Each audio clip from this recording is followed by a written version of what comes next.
इपॉक्साइड्स। आज हम इपॉक्साइड्स के बारे में इस लेक्चर में अध्ययन करेंगे।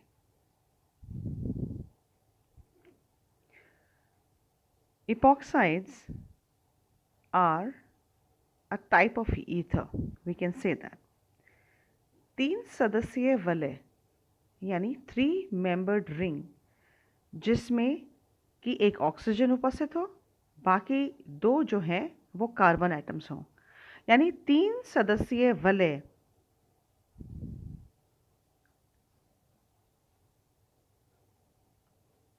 इस प्रकार से, या चक्रीय ईथर को हम इपॉक्साइड्स कहते हैं। हमें वैलेंसी पूरी करनी पड़ेगी कार्बन की, तो ये 4 बॉन्ड्स ऐसे बनाएगा, बाकी 2 लोन पेयर उपस्थित हैं ऑक्सीजन के ऊपर। So this is epoxide. IUPAC नामकरण में इन्हें ऑक्सीरेन के नाम से बोला जाता है। They are known as oxirane.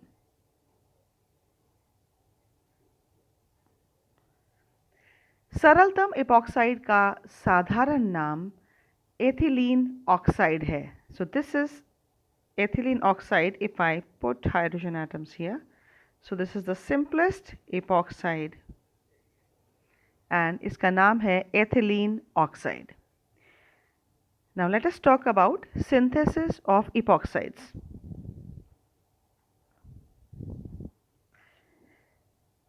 Epoxide का संश्लेषण। पहला, एल्कीन की परऑक्सी अम्ल के साथ अभिक्रिया करके उसे हम इपॉक्सीकरण या इपॉक्सीडेशन कहते हैं। एक एल्कीन की परऑक्सी अम्ल से अभिक्रिया पर इपॉक्साइड बनते हैं। हम अगर कोई एल्कीन लें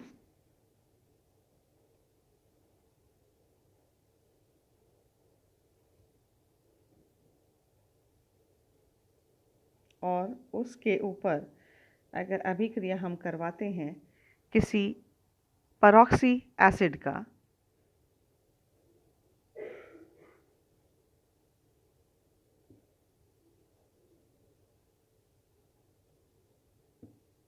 peroxy acid is having double oxygen in place of COOH. It is COOH. So this is peroxy acid. तो इसमें जो बनता है we get a peroxide, epoxide. This bond breaks and there is addition of oxygen here like this. So this is an epoxide and this bond is actually not present now.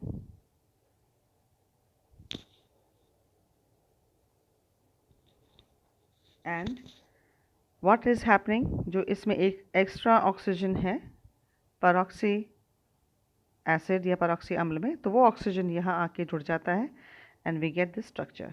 तो हमारा product हो गया इसमें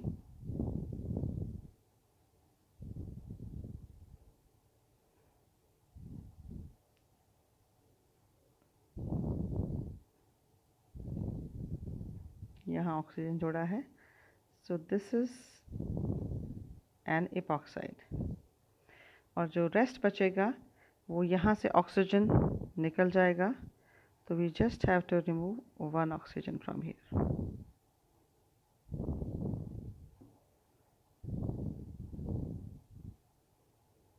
और ये bond यहाँ बन जाएगा। तो RCOOH and this is the product formed.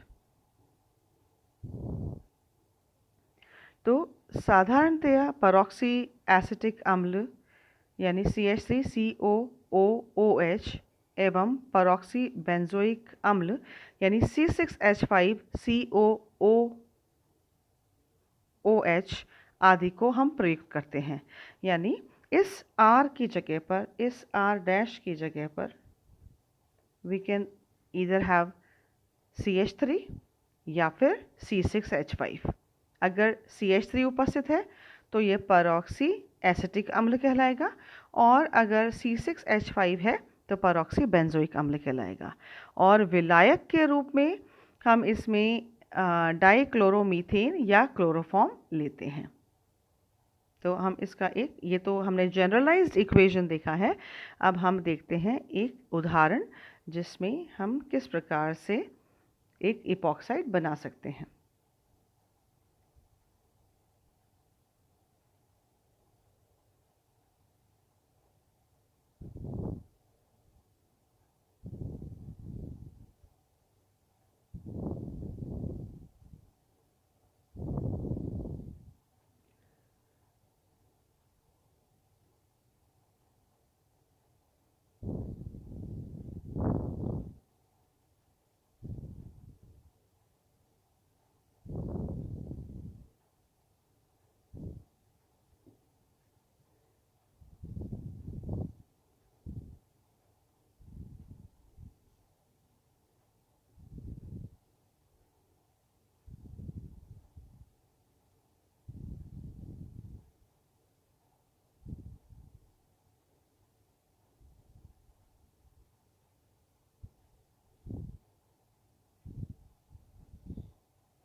This is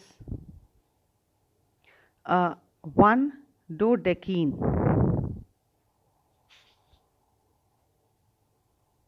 first carbon पे डबल बॉन्ड प्रेजेंट है, सो डोडेकीन, एंड इसका रिएक्शन हम करवा रहे हैं परऑक्सी एसिटिक अम्ल से, और हमें जो प्रोडक्ट मिलता है वो मिलता है 1,2 इपॉक्सी डोडेकीन।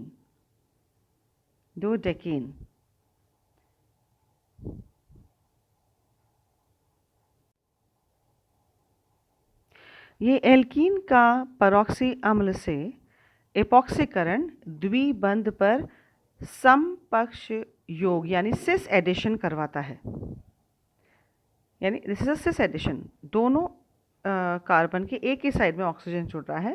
सो एल्कीन में एक दूसरे के सापेक्ष समपक्ष सिस यानी प्रतिस्थापी एपॉक्साइड में भी एक दूसरे के समपक्षी रहते हैं। सो इसी प्रकार एल्कीन में विपक्ष प्रतिस्थापी एपॉक्साइड में भी विपक्ष ट्रांस ही रहते हैं।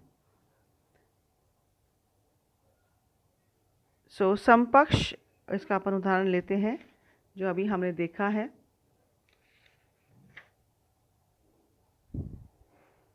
अगर हम कोई एल्कीन ले रहे हैं जो कि सिस है तो उसमें सिस प्रोडक्ट बनेगा, और अगर ट्रांस है तो उसमें ट्रांस प्रोडक्ट बनेगा। Let us see the examples.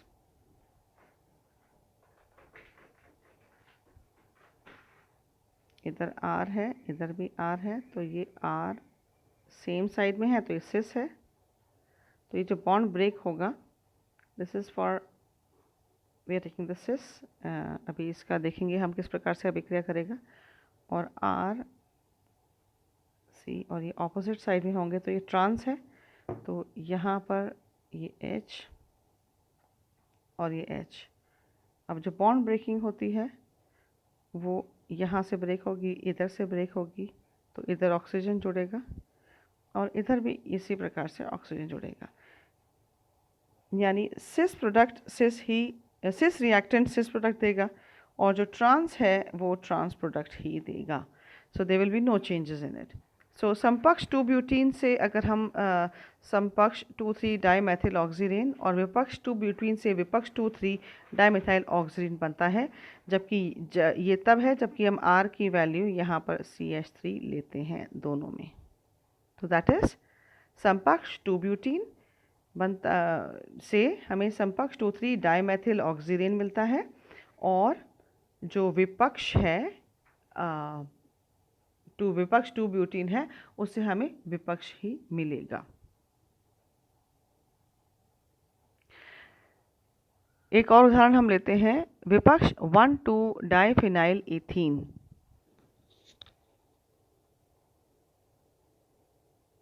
यानी C6H5 और C6H5 ऑपोजिट है।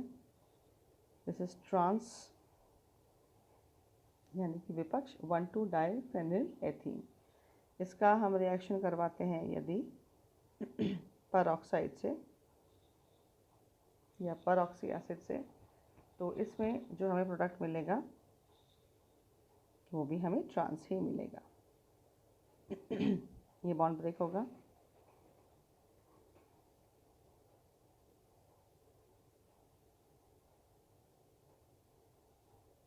और यहाँ पर ऑक्सीजन जुड़ जाएगा। This will be the product formed.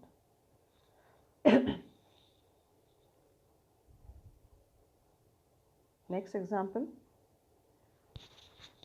साइक्लोऑक्सीटीन का एग्जाम्पल देखते हैं।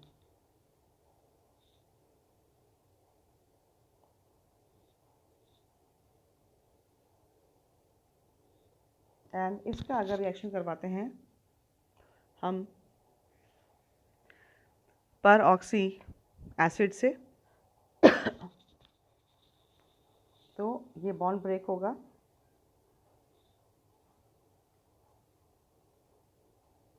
ये बॉन्ड यहाँ से ब्रेक हो जाएगा और जो जुड़ेगा ऑक्सीजन वो यहाँ पर जुड़ेगा।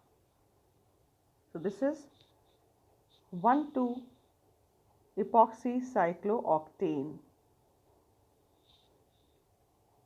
Let's take some more examples.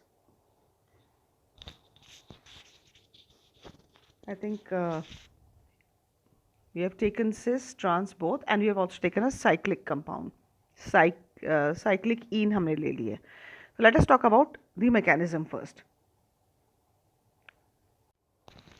तो हम इसकी क्रियाविधि देखते हैं। परऑक्सी अम्ल का जो रिएक्शन होता है किसी एल्कीन से वो किस प्रकार से होता है कि ये जो पाई बॉन्ड है ये यहाँ से ब्रेक होके इधर ये बॉन्डिंग करता है। It tries to make a bond here,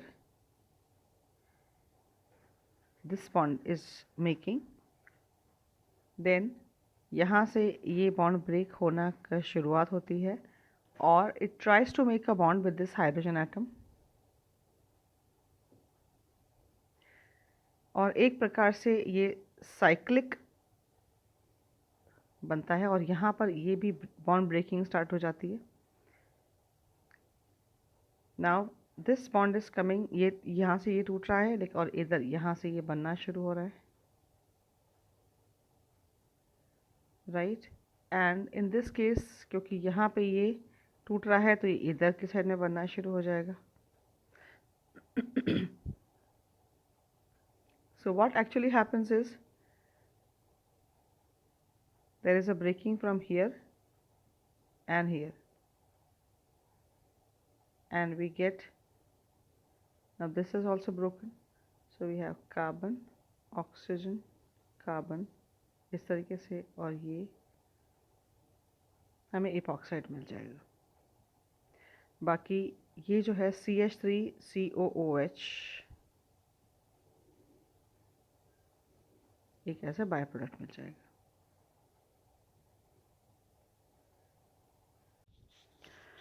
वैसे आजकल इपॉक्सीकरण के लिए मैग्नीशियम मोनो पर ऑक्सीथैलेट, मैग्नीशियम मोनो पर ऑक्सीथैलेट का यूज़ करते हैं, इसको प्रयुक्त में लाते हैं। और इसके लिए हमें ये याद रखने की ज़रूरत है MMPP is an abbreviated form, यानी इसका शॉर्ट फॉर्म है। तो हम चाहें तो इसको इस प्रकार से लिख सकते हैं किसी भी अभिक्रिया को। Let us take this reaction कि कोई एक साइक्लोहेक्सीन है और MMPP अगर लिखते हैं हम, यानी इसकी प्रेजेंस में हम रिएक्शन करवा रहे हैं in the presence of ethanol, we directly get an epoxide. So this is 1,2-epoxycyclohexane.